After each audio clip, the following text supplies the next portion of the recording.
Hello दोस्तों, मैं हूं डॉक्टर उमाकांत। मेरे साथ हैं डॉक्टर संजीव।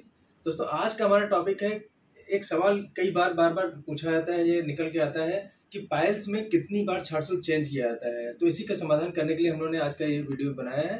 तो दोस्तों, हम समझते हैं, सबसे पहले थोड़ा सा हम लोग जान लेते हैं जो हम लोग का एनल कैनाल होती है। इसमें दो तरह के प्लेक्सेस होते हैं, एक इंटरनल वीनस प्लेक्सेस होता है और दूसरा एक्सटर्नल वीनस प्लेक्सेस होता है। इंटरनल वीनस प्लेक्सेस जो होता है वो इंटरनल हेमोरॉइड के लिए रिस्पॉन्सिबल होता है, और एक्सटर्नल वीनस प्लेक्सेस जो होता है वो हमारे एक्सटर्नल हेमोरॉइड के लिए रिस्पॉन्सिबल होता है।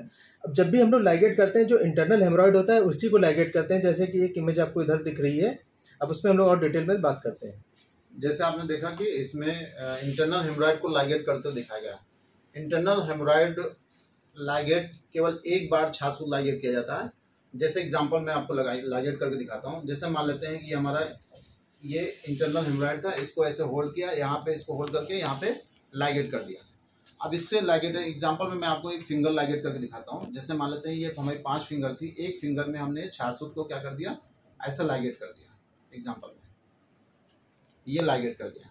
अब क्या होगा कि जो छारसूत्र होता है, आप देख रहे हैं कि ये यहाँ पे एक सफेद सफेद थ्रेड दिख रहा है, उसके बाद यहाँ पे कुछ ब्राउन कलर का दवा दिख रही है। तो जो सफेद है ये एक व्हाइट कलर का थ्रेड है, जिसमें 11 कोटिंग स्नूही क्षीर की है, 6-7 कोटिंग जो होती है अपामार की होती है, और 3 कोटिंग जो होती है वो हरिद्रा की होती है। तो 11 स्नूही क्षीर शुरुआत में, फिर 7 दिन जो है स्नूही क्षीर, फिर अपामार, फिर 3 दिन स्नूही क्षीर, फिर हरिद्रा, यानी टोटल 21 कोटिंग स्नूही क्षीर की होती है, 7 कोटिंग इसमें अपामार की होती है, और 3 कोटिंग हरिद्रा की होती है। ये जो दवा लगी होती है, इसका काम होता है कटिंग एंड हीलिंग, यानी यहाँ पे इसको कट भी करेगा और उसी समय साइमल्टेनियसली इसको जो है इसको हील भी कराएगा। तो जब हम इसको लाइगेट कर देते हैं तो यहाँ के आगे की ब्लड सप्लाई पूरी क्या होती है, हैम्पर हो जाती है।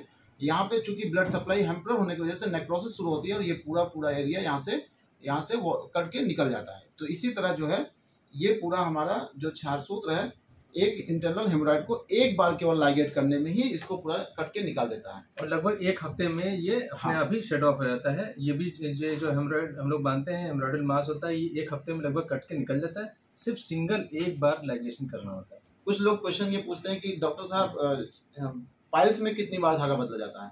पाइल्स में केवल एक ही बार धागा बदला नहीं जाता, केवल जिस दिन हमें पाइल्स को लाइगेट करना होता है उस दिन लाइगेट करते हैं, और एक हफ्ते में यानी 7-8 दिन में ये पूरा का पूरा जो भी यहाँ पे मस्कुलर स्ट्रक्चर या इंटरनल प्लेक्सस को लाइगेट किया जाता है वो पूरा वहाँ से वॉश आउट हो जाता है, और लगभग 20 दिन में जो भी वहाँ पे उसकी वजह से ऊन बनेगा या अल्सर बनेगा वो पूरा सही हो जाता है। इसी तरह फिशर में भी एक ही बार लगभग छाछूत लाइगेट किया जाता है, उसके बाद चेंज नहीं किया जाता है। और फिशुला में तो आप जानते हैं कि जब तक पूरा फिशुला ट्रैक ठीक नहीं हो जाएगा, हफ्ते में एक बार उसमें चेंज किया जाता है।